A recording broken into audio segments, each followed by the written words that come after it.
और बहनों, मातृशक्ति को नमन। स्टूडियो में आपका हार्दिक स्वागत, अभिनंदन, सत्कार है।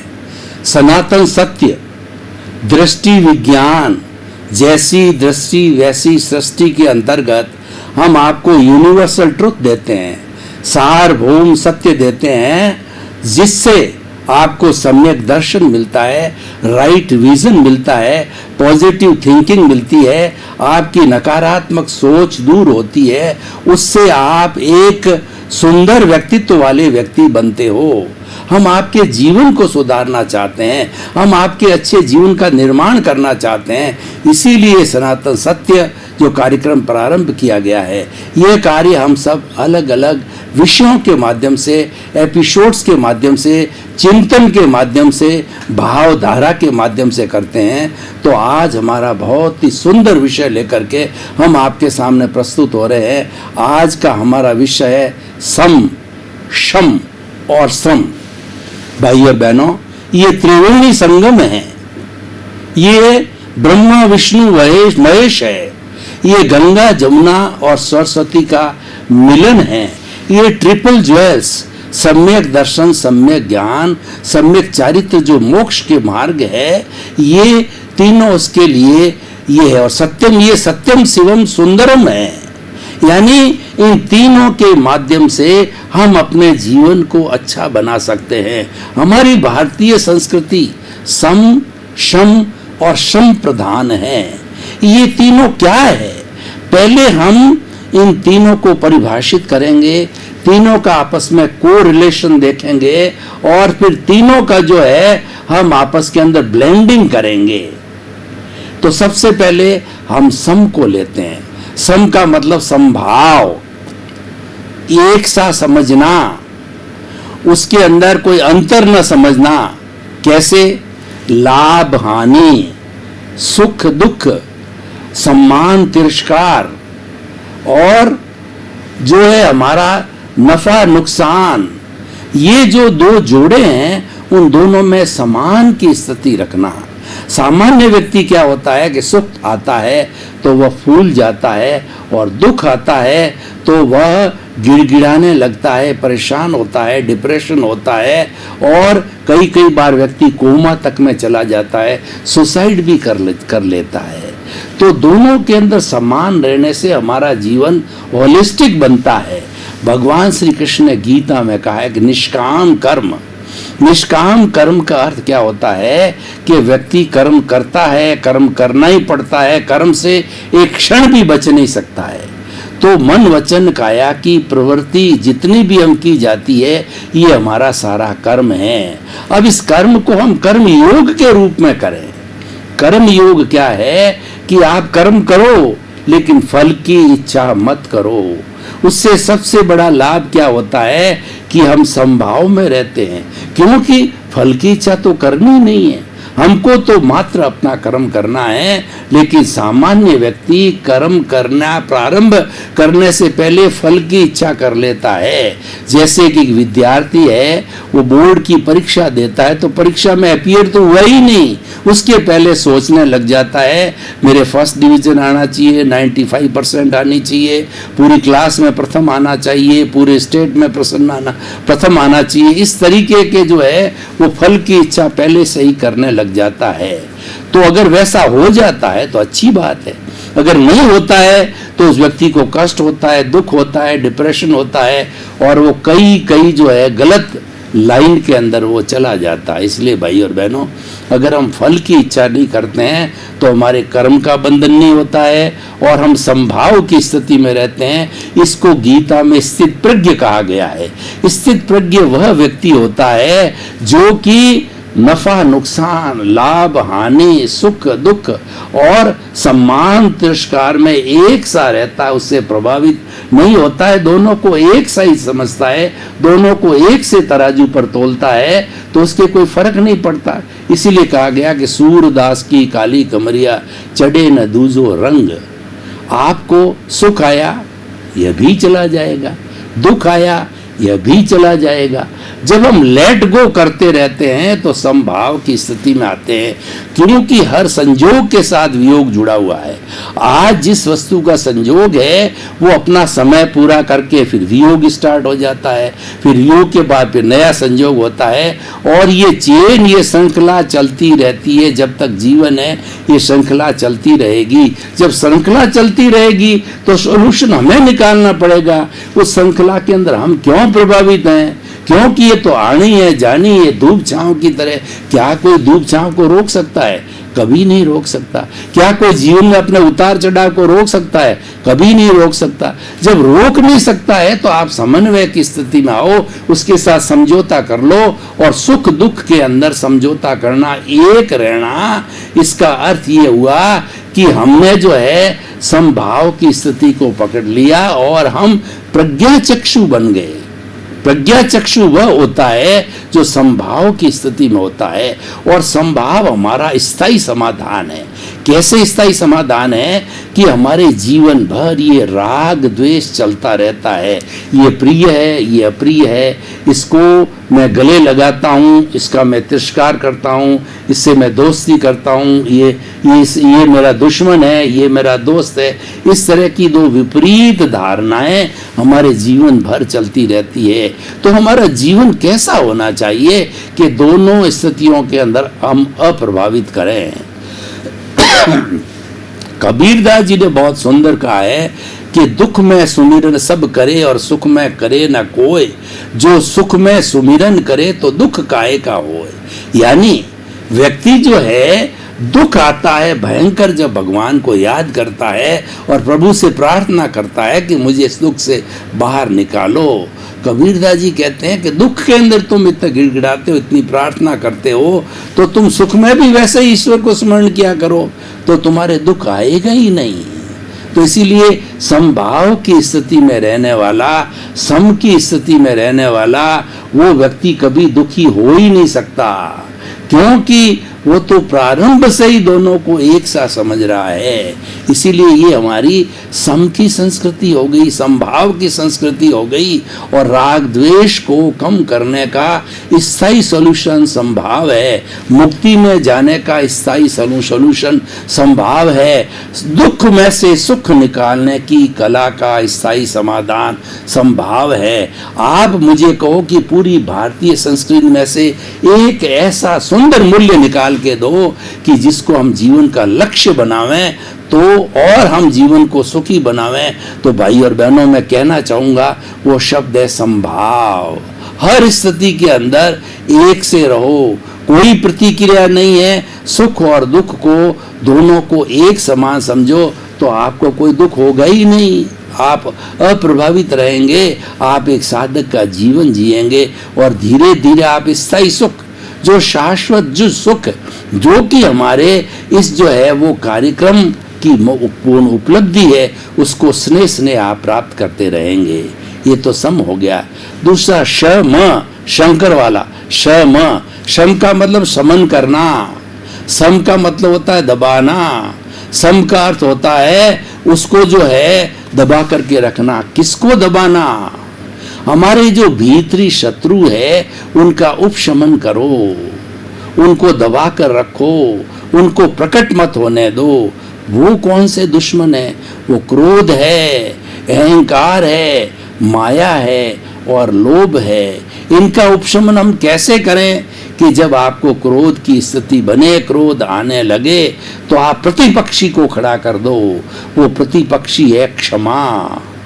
क्रोध का भाव आते ही आप क्षमा की अनुप्रेक्षा चालू कर दो, आप क्षमा को उसके सामने खड़ा कर दो, तो जब क्षमा को देख करके क्रोध शांत हो जाएगा। यानी जिस व्यक्ति पे हमको क्रोध आ रहा है, जिसके कार्य पे क्रोध आ रहा है, उसको क्षमा कर दो। क्षमा कर देंगे तो क्रोध नहीं आएगा। और अहंकार, अहंकार के अंदर व्यक्ति घोड़े पर चढ़ जाता है, वो सुपीरियरिटी कॉम्प्लेक्स में चला जाता है और बाकी अपने से दूसरे वालों को नीचा दिखाता है, नीचा देखने लग जाता है, छोटा समझने लग जाता है। अहंकार को मृदुता से जीतो। मृदुता का अर्थ होता है कि मीठापन, मृदुता का अर्थ होता है आपकी विनम्रता, विनय, जब अहंकार भीतर फड़फड़ाने लगे, अहंकार रूपी नाग, तब आप विनम्र हो जाओ। आपके विनम्र होते ही जो अहंकार आप पर कोई भी असर नहीं करना लगेगा। कोई भी सामना व्यक्ति हमारे पर अहंकार कर रहा है तो आप विनय भाव से, विनम्रता भाव से उसके सामने प्रस्तुत करो। उदाहरण के लिए मान लीजिए सामने वाला व्यक्ति जो है आपसे लड़ाई करने के लिए आया है और आपको गालियां बोलना प्रारंभ कर दिए, आपको अनर्गल बोल रहा है, तो आपने परम विनय से आप चुपचाप रहे तो उसकी जितनी गालियां थी, जो अनर्गल बोला है, वापस उसको लौट जाएगा, क्योंकि आपने एक्सेप्ट नहीं किया।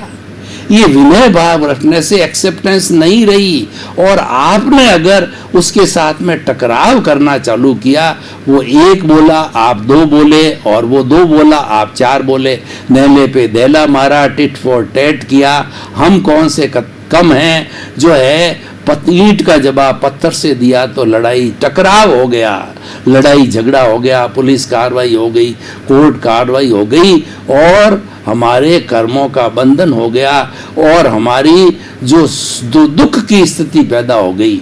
तो ये स्थिति पैदा हो तो आप तो मृदु बन जाओ, आप तो विनयशील बन जाओ, आप पोलाइट हो जाओ, तो वह स्थिति टल जाएगी। और ये जो अहंकार की स्थिति, क्रोध की स्थिति, ये क्षणिक आती है, लंबे समय तक नहीं टिकती है, क्योंकि ये हमारे भीतर विराजमान प्रभु है, उसकी जो है ये प्रॉपर्टी नहीं है, ये तो विजातीय है। विजातीय तत्व ज्यादा नहीं ठहरता है, जो मूल तत्व होता है, जो प्रॉपर्टी होता है, जो लक्षण होता है, वही रुकता है। मैं आपको बताना चाहता हूं कि आप 24 घंटे क्रोध में रह सकते हो? कभी नहीं रह सकते। 24 घंटे क्रोध करोगे तो आपका जो है वो माइंड जो है फट जाएगा, आपको कोमा हो जाएगा, हार्ट अटैक हो जाएगा। 24 घंटे रह ही नहीं सकते।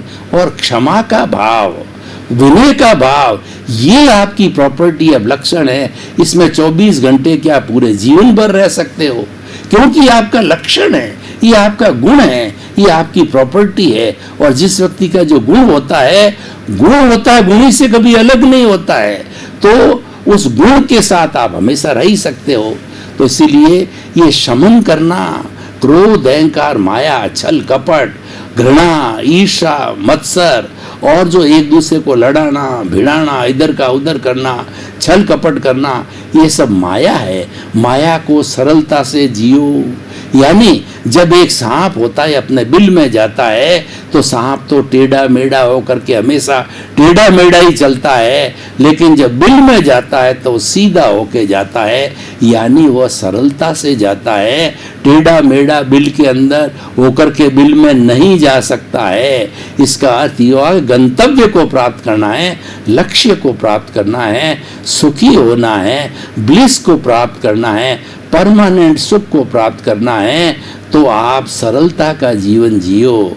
और मनुष्य जीवन ये तभी मिलता है कि जो जीव सरल होता है, निष्कपटी होता है और किसी के साथ के अंदर बुरा व्यवहार नहीं करता है, तो ऐसे व्यक्ति को मानव जीवन मिलता है। तो भाई और बहनों, ये शमन हो गया। और लोभ को संतोष से जीतो।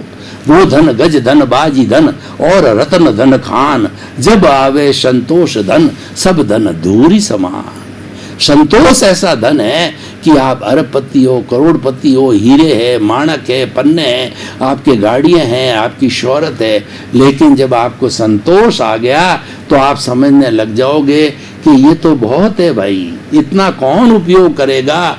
तो आप उसको चैरिटेबल ट्रस्ट के अंदर डाल देते हो, लोक कल्याण के अंदर, परोपकार में उस धन को डाल देते हो। मैं आपको उदाहरण देना चाहता हूँ कि जो बिल गेट्स, जो विश्व का सबसे बड़ा रिचेस्ट पर्सन है, वो उसकी संपत्ति उनको खुद को मालूम नहीं कि उनका इनकम कितना, इतना पुण्योदय है उसके अंदर, लेकिन फिर भी जो है बिल गेट्स है अपने स्वयं के उपयोग के लिए, परिवार के उपयोग के लिए, अपनी प्रॉपर्टी का मुश्किल से 1, 2 या 3% उपयोग में लेते हो। 97% जो है उनके चैरिटेबल ट्रस्ट बने हुए हैं, उसके अंदर डाल देता है। और अब तो बिल गेट्स ने, पहले जो उसका CEO थे, तो अब वो उन्होंने स्थान छोड़ दिया, मैनेजिंग डायरेक्टर का। अब उन्होंने कहा कि ये जो मैंने ये डेवलप किया चैरिटेबल ट्रस्ट है, लोक कल्याण का कार्य डेवलप किया है, उस काम में लगूंगा, क्योंकि मेरी उम्र आ रही है, मेरी अवस्था हो रही है, और अब मैंने लौकिक जो है जीवन तो बहुत अच्छा हो गया है, पारलौकिक जीवन को अच्छा बनाना है। तो भाई और बहनों, ये सारा जो है श्रम की स्थिति हो गई। और तीसरी है श्रम। देखिए, जो व्यक्ति बिना मेहनत किए भोजन करता है वह इस पृथ्वी पर भार है। बिना परिश्रम किए भोजन करना जो है बिल्कुल अधर्म है। हर व्यक्ति को कुछ न कुछ श्रम करके फिर जो है वो अपना जो है दिनचर्या का पालन करना चाहिए। रोटी, कपड़ा, मकान, शिक्षा, चिकित्सा, ये जो सारी सुविधाएं जो हमारी मूलभूत आवश्यकता है, ये आवश्यकताएं मात्र हम किसी पर निर्भर रह करके इनकी पूर्ति करें तो ये पाप है। ये जो है श्रम से भागना है, और जो व्यक्ति श्रम से भागता है उसका न तो फिजिकल हेल्थ अच्छी रहती है, न मेंटल हेल्थ अच्छी रहती है, कोई हेल्थ उसको अच्छी नहीं रहती, और वो समाज में भारभूत है। अगर सभी लोग बिना परिश्रम किए अपना जीवन सीधा का सीधा रेडीमेड चलाएंगे तो ये दुनिया कैसे चलेगी? क्योंकि बिना परिश्रम के तो कुछ होता नहीं है। इसीलिए हर इंसान को श्रम की भावना रखनी चाहिए। जिनका शरीर बलिष्ठ है वो तन का श्रम करे, और जो लोग मानसिक रूप से जो है अच्छे जो बुद्धि वाले हैं वो उनको जो है वो अपने दिमाग का श्रम करना चाहिए। श्रम कई तरह के होते हैं, तो बिना श्रम किए हुए हमें जो है अपना दिनचर्या चलाना ये गलत है। ये हमारी संस्कृति नहीं है। श्रम की संस्कृति देखिए, कहा जाता है कि पसीने की कमाई। इसका अर्थ क्या हुआ कि हम जो भी पैसे का अर्जन करते हैं उसमें हमारी बॉडी में पसीना आना चाहिए। और पसीना कब आएगा? जब व्यक्ति श्रम करेगा। व्यक्ति सोता रहेगा, बैठा रहेगा, खाली फोन करता रहेगा तो उसको किस बात का पसीना आएगा? एक मजदूर देखो बेचारा जो खड्डे खोदता है, 8 घंटे काम करते 500 रुपये कमाता है, तो कितना बड़ा श्रमशीलता है। और वो हमारे समाज के अंदर एक श्रमशीलता के सबसे बड़े उदाहरण हैं।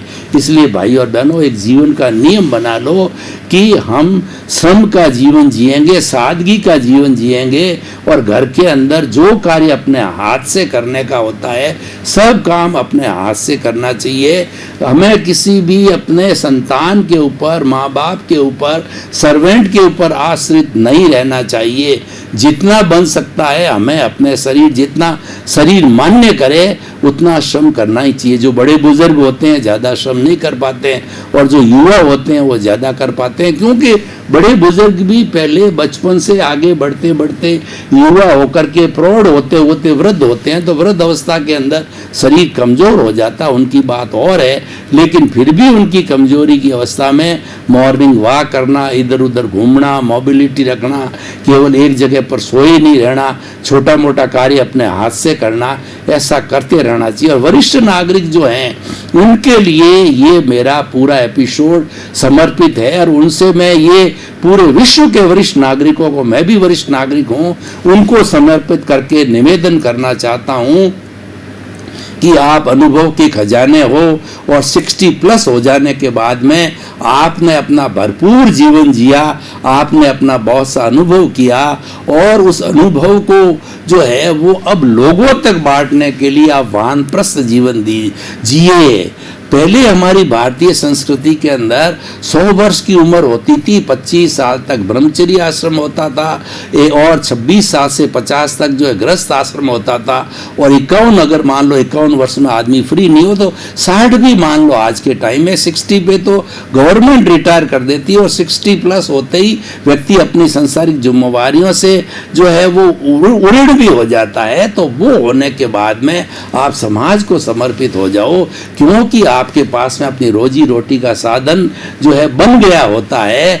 तो उसके अंदर आपका जो रुचिकर विषय, जो विषय आपको अच्छा लगता है, तन की सेवा करो, मन की सेवा करो, धन की सेवा करो, और बिल्कुल जो है बिना कोई मूल्य लिए वो आप जो आपको पसंदीदा है उसके हिसाब से करो। तो वो करने से आपको सम, शम और शम तीनों ही एक जगह मिल जाएंगे।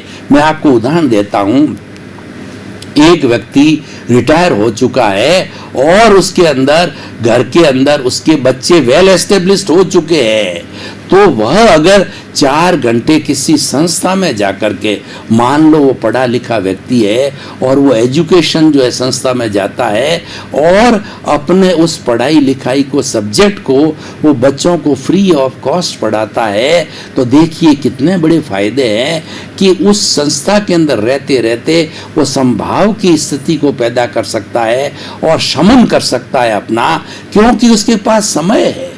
वो मंदिर जा सकता है, वो स्वाध्याय कर सकता है, वो ध्यान कर सकता है और कई कई प्रयोग जो नहीं कर पाता था पहले, 60 से पहले उसकी बहुत जिम्मेवारियां थी, तो जिम्मेवारियों को वहन करने में भी सारा समय लग जाता। जब आदमी निवृत्त हो जाता तो वो अपने जो बचे हुए कार्य है, जो शेष कार्य है, उनको संपन्न कर सकता है। और उनके लिए श्रम और ये श्रम की जो हमारी संस्कृति, वैसे तो बचपन से ही ये जो है पाठ पढ़ाया जाना चाहिए। माँ जो है बच्चे की प्रथम पाठशाला है, तो माँ को अपने बच्चे को जब समझ आ जावे तो ये तीनों संस्कृति के संस्कार देने चाहिए। उसको जो है समभाव के बारे में जैसा मैंने बताया है, वो उसको बताना चाहिए कि भाई तुम्हें जितना भी मिल जावे उसी में संतोष करो।